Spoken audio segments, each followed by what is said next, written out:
नमस्ते विद्यार्थी मित्रांनो, पीके agree academy मध्ये सर्वांचं स्वागत आहे.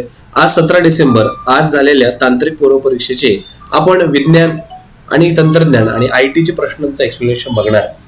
विद्यार्थी मित्रांनो, माझ्याकडे जो सेट आहे त्याच्यामध्ये प्रश्न क्रमांक 51 पासून आपल्याला फिजिक्स केमिस्ट्रीचे प्रश्न आपल्याला बघायला प्राप्त होतात. त्या प्रश्नांवर आपण डायरेक्टली जंप करूया. मित्रांनो, हा पहिला प्रश्न तुम्ही बघताय, क्वेश्चन नंबर 51. आणि याच्यामध्ये दिलेलं आहे की पहिले हायड्रोजन अणूची आयोनायझेशन ऊर्जा किती आहे आणि ऑप्शन्स दिले आहेत 786, 13.6, 0 electron volt, 1 mega electron volt. How much the ionization energy of hydrogen atom 786 electron volt, 13.6 electron volt, 0 and 1 mega electron volt. Now always remember, जेव्हा पण इलेक्ट्रॉन्स जे आहेत, इलेक्ट्रॉन्स कुठे असतात? ॲटम मध्ये असतात. कुठे असतात? ते कोणामध्ये फिरतात?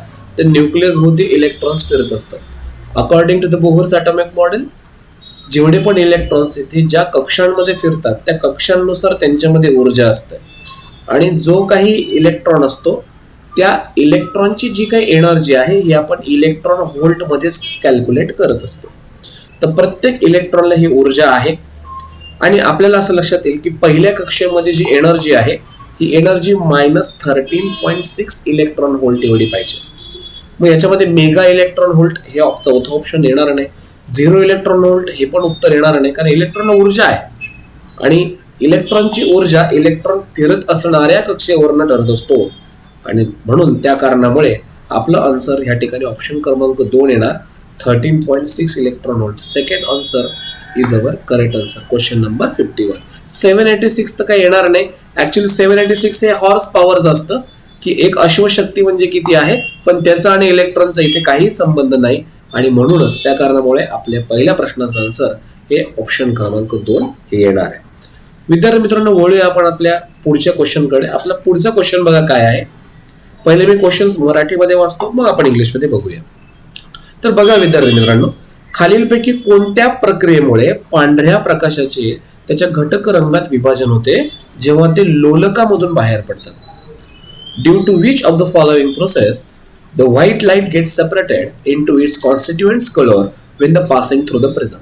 आपल्याला सगळ्यांना माहिती आहे, इंद्रधनुष्य असेल किंवा प्रिझम मधनं जेव्हा लाईट जातो तो लाईट अलग अलग कलर्स मध्ये येतो, जसे की red, orange, yellow, blue, green, Indigo, violet, असे अलग अलग कलर तुम्हाला 7 कलर भेटत असतात. आणि ह्या व्हाईट लाईटचं अलग अलग फ्रिक्वेन्सीज मध्ये हे कलर डिवाइड होतात. अलग अलग वेवलेन्थ मध्ये कलर डिवाइड होतात. रेड कलरची वेवलेन्थ सगळ्यात जास्त आहे परंतु फ्रिक्वेन्सी सगळ्यात कमी आहे. व्हायलेट कलरची फ्रिक्वेन्सी सगळ्यात जास्त आहे परंतु वेवलेन्थ कमी आहे. मग अशा पद्धतीचे 7 कलर आपल्याला भेटतात आणि ज्या प्रोसेसमुळे भेटतात त्याला आपण डिस्पर्शन असं म्हणतो. ऑप्शन्स बघू आपण. प्रकाशाचे परावर्तन, total internal reflection, dispersion and प्रकाशाचे अपवर्तन. सो विद्यार्थी मित्रांनो, ह्या ठिकाणी आपलं जे आन्सर आहे हे डिस्पर्शन आहे. रिफ्लेक्शन ऑफ लाईट नाही आहे, टोटल इंटरनल रिफ्लेक्शन नाही आहे, डिस्पर्शन दिलेलं आहे आणि रिफ्रॅक्शन ऑफ लाईट पण नाही. या 4 पैकीच आपल्याला निवडायचं होतं. आवर आन्सर इज डिस्पर्शन, हे आपल्याला लक्षात येईल. सो प्रश्न क्रमांक 52चं उत्तर आहे ऑप्शन क्रमांक 3. वळूया विद्यार्थी मित्रांनो आपल्या विज्ञानाच्या पुढच्या प्रश्नाकडे. पुढचा प्रश्न हा रेडिएशन्सवर आहे. तुम्हाला सगळ्यांना माहिती 3 प्रकारचे रेडिएशन आहे. अल्फा रेडिएशन आहे, बीटा रेडिएशन आहे आणि गॅमा रेडिएशन आहे. 3 प्रकारचे रेडिएशन आहे. अल्फा रेडिएशन हे पॉझिटिव्ह टाईप रेडिएशन असतात, ज्याचा शोध रुदरफोर्डने लावलाय. Beta radiation negative type radiation आहे. गॅमावर कोणताही रिझल्ट नसतो. आता जेव्हा पण हे रेडिएशन्स बाहेर पडतात कोणत्या पण ॲटमच्या ॲटॉमिक मास आणि ॲटॉमिक नंबरवर परिणाम होतो.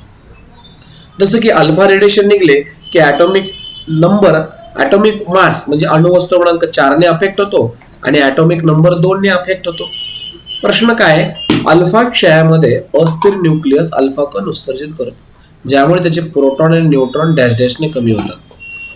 In the alpha decay the unstable nucleus emits an alpha particle reducing its proton and neutron by. Option: proton 2 ने कमी होतो, न्यूट्रॉन 2 ने कमी होतो. प्रोटॉन 1 ने कमी होतो, न्यूट्रॉन 2 ने कमी होतो. तिसरा ऑप्शन आहे प्रोटॉन 2 ने कमी होतो, न्यूट्रॉन 1 ने कमी होतो. चौथा ऑप्शन आहे प्रोटॉन 1 ने कमी होतो, न्यूट्रॉन 1 ने कमी होतो. आता बघा, इथे ॲटॉमिक मास 4 ने कमी होतो. ॲटॉमिक मास म्हणजे नंबर ऑफ प्रोटॉन आणि नंबर ऑफ न्यूट्रॉन दोघं पण 2-2 ने कमी होतात. विचारले प्रोटॉन आणि न्यूट्रॉन बद्दल आहे. आणि म्हणून विद्यार्थी मित्रांनो, प्रोटॉन 2 ने आणि न्यूट्रॉन 2 ने कमी होतो. ऑप्शन क्रमांक 1 हे आपलं ऍब्सोल्युटली करेक्ट आहे. मीन्स प्रोटॉनची संख्या म्हणजे ॲटॉमिक नंबर 2 ने रिड्यूस होतोय and number of neutrons n हा 2 ने कमी होतोय. विद्यार्थी मित्रांनो, हा झाला क्वेश्चन क्रमांक 53. आता वळूया आपण नेक्स्ट क्वेश्चन कडे. पुढचा क्वेश्चन आहे क्वेश्चन क्रमांक 54. खालीलपैकी कोणत्या अणूमध्ये न्यूट्रॉन नसतो?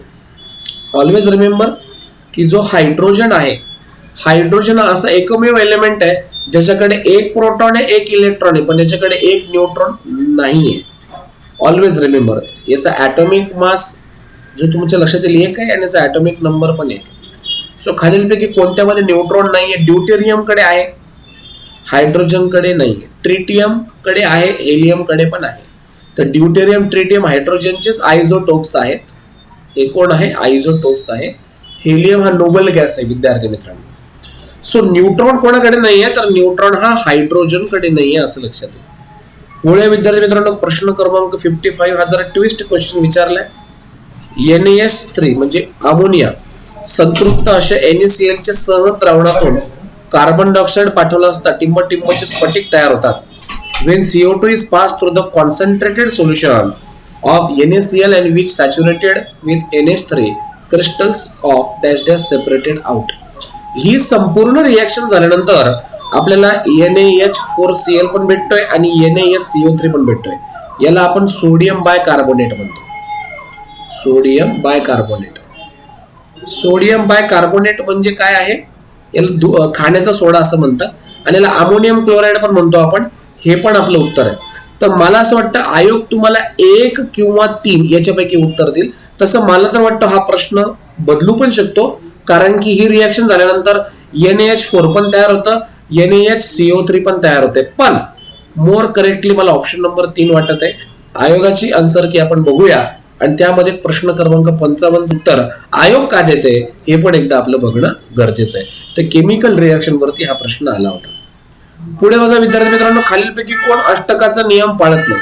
Which of the following does not obey the octet rule? Octet rule म्हणजे काय? की 8 इलेक्ट्रॉन झाले पाहिजे.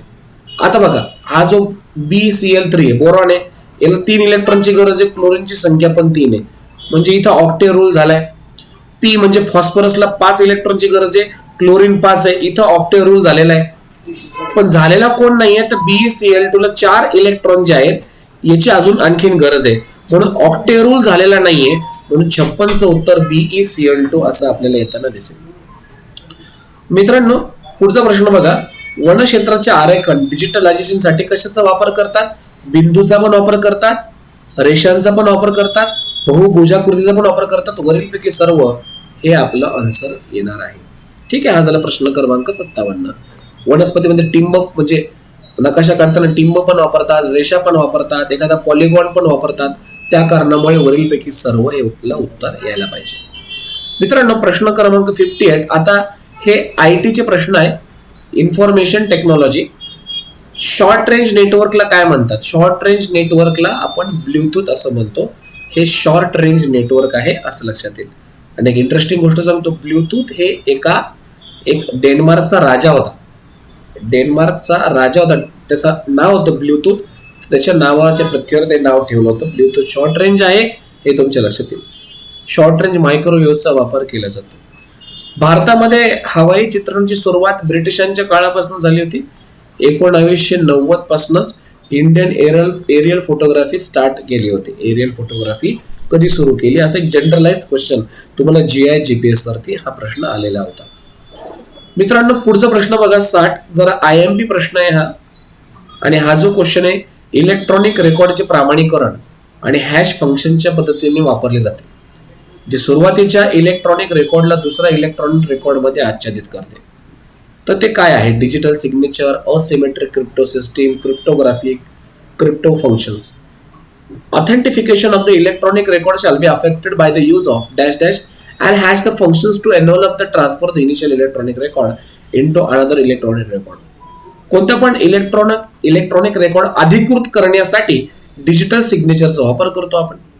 कोणत्या पण रेकॉर्डला आपण साधारणपणे सिक्युअर ठेवण्यासाठी क्रिप्टोग्राफीचा वापर करतो. क्रिप्टो फंक्शन्स मध्ये कोड देतो. पण यांनी विचारले कोणत्या फंक्शन्समुळे ट्रान्सफर केल्यानंतर ते record shall be affected the use of hash functions and envelope transfer to initial electronic record. याचं उत्तर आहे असिमेट्रिक क्रिप्टो सिस्टीम आहे.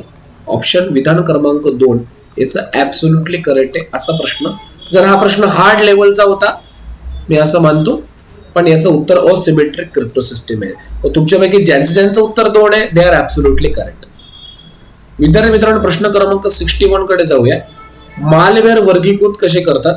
विषाणू आणि वर्म्स, ट्रोजन आणि हॉर्सेस आणि स्पायवेअरने केलं जातं. म्हणून ऑप्शन क्रमांक ABC हे बरोबर आहे. हे लक्षात राहू द्या. It is ABC.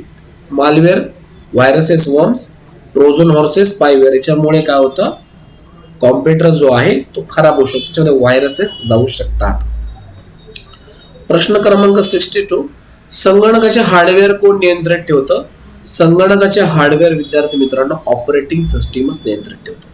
ऑपरेटिंग सिस्टीमच आहे जी पूर्ण इनपुट आणि आउटपुटवर नियंत्रण ठेवते. कंपायलर फक्त काय करते, जो आपण प्रोग्राम बनवलेला आहे त्या प्रोग्रामला बायनरी मध्ये करते.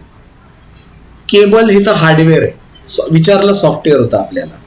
कोबल ही एक प्रकारची प्रोग्रामिंग लँग्वेज, ही एक प्रोग्रामिंग लँग्वेज म्हणून याचा वापर केला जाणार नाही. म्हणून प्रश्न क्रमांक 62चं करेक्ट आन्सर आहे ऑपरेटिंग सिस्टीम. हे तुमच्या लक्षात आलंच असेल. वळूया पुढच्या प्रश्नाकडे.